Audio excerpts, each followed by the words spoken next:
How to think strategically as a leader. Let's get into it. Thinking strategically as a leader is a high performance habit, and it's a mindset. So there's many books written on strategic thinking and strategy. However, none of it really makes a difference until you as a leader experience for yourself being able to shift your thinking to strategic thinking. So let's start with how we normally think as leaders. For most leaders, what we're thinking about is the day-to-day. So we're more in the world of what do I need to get done today kind of thinking. What does the team need to do?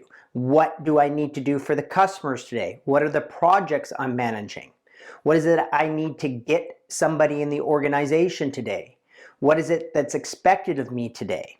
So we have a very narrow, short-term view by default. And that's not a problem.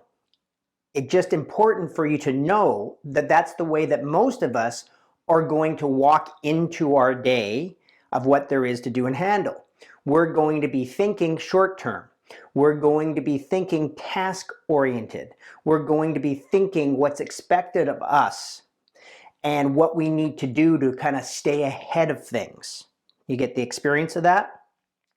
Strategic thinking is a different mode of thinking.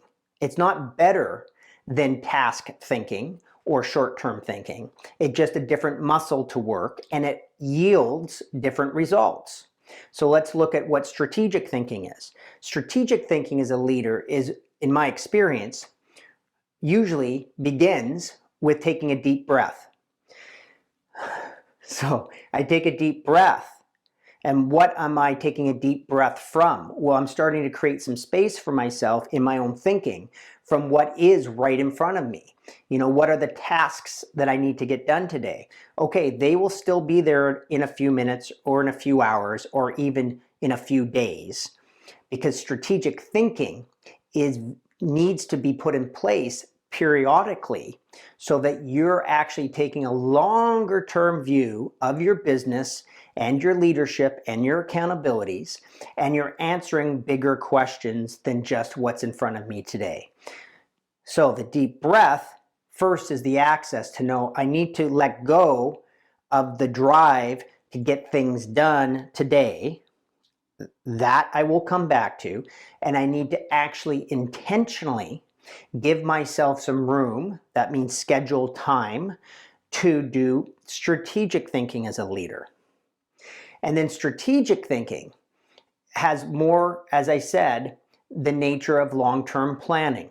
You know, I can then step into the future and I can start to look and ask questions that are strategic, such as where do I want to be at the end of this month, the end of this quarter, the end of this year? Where do I want to be in 5 years? What's the bigger plan?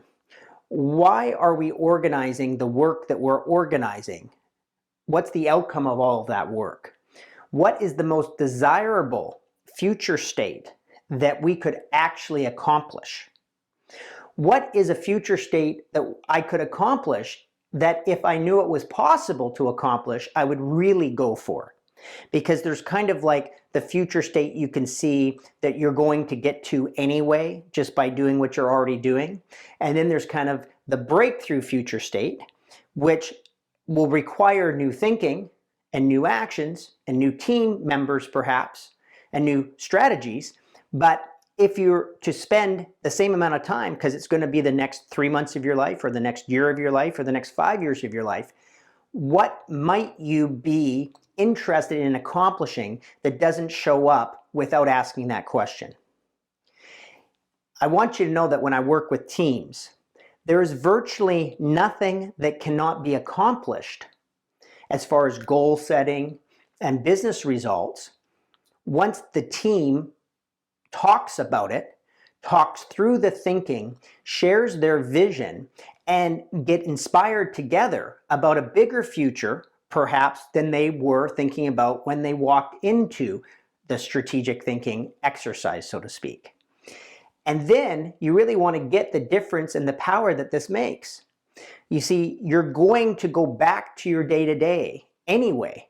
People are going to go back to their to-do lists and their calendars and their goals and their metrics and their KPIs. And that work will either be shaped by a new longer-term vision or it won't be. It's not better to have a longer-term vision. It just allows for more results. So in other words, to keep it really simple, your team could say, we're going to double our revenue over the next 2 years. Or they don't need to say that. Both are fine, but can you see that if you say as a team that we're going to double our revenue over the next 2 years, that you, if you're operating with integrity with what you said, that is, you're taking the actions consistent with doubling your revenue, that you will end up likely at a whole different place in 2 years than if you didn't have that strategic initiative called double our revenue in 2 years. It starts to reorganize the molecules of the brain.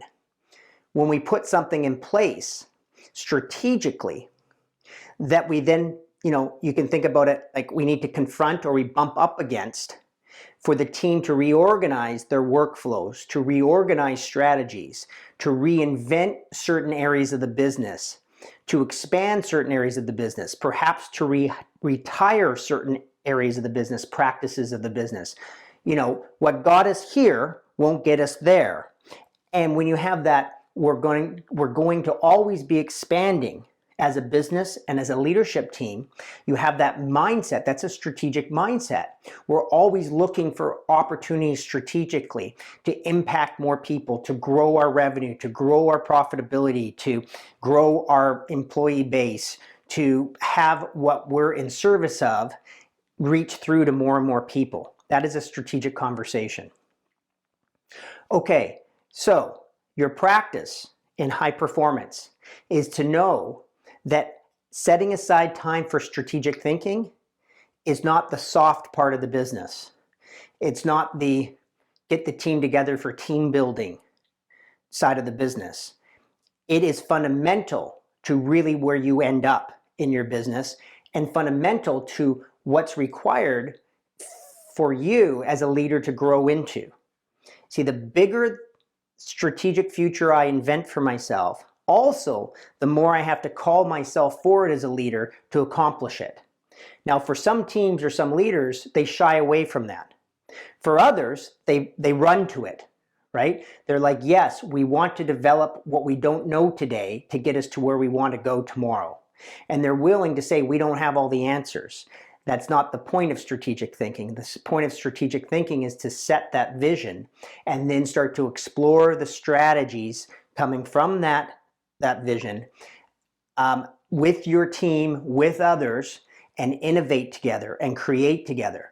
You continue to manage the core of your business strategically because that's a strategic priority, and you allow for new creativity and innovation and inspiration to sit along beside it. Your high performance practice, again, is to look to see where are you task oriented in your thinking. That's fine. And where are you strategic oriented in your thinking? And if it's out of balance, look for occasions now to have more time for you to take that breath and step into the future and really ask those big questions, because you're going to have the same 12 months come at you no matter what. The only question is, what's the quality of those 12 months? What's the capacity of those 12 months? What could the team really produce and create together over the 12 months beyond what's just predictable?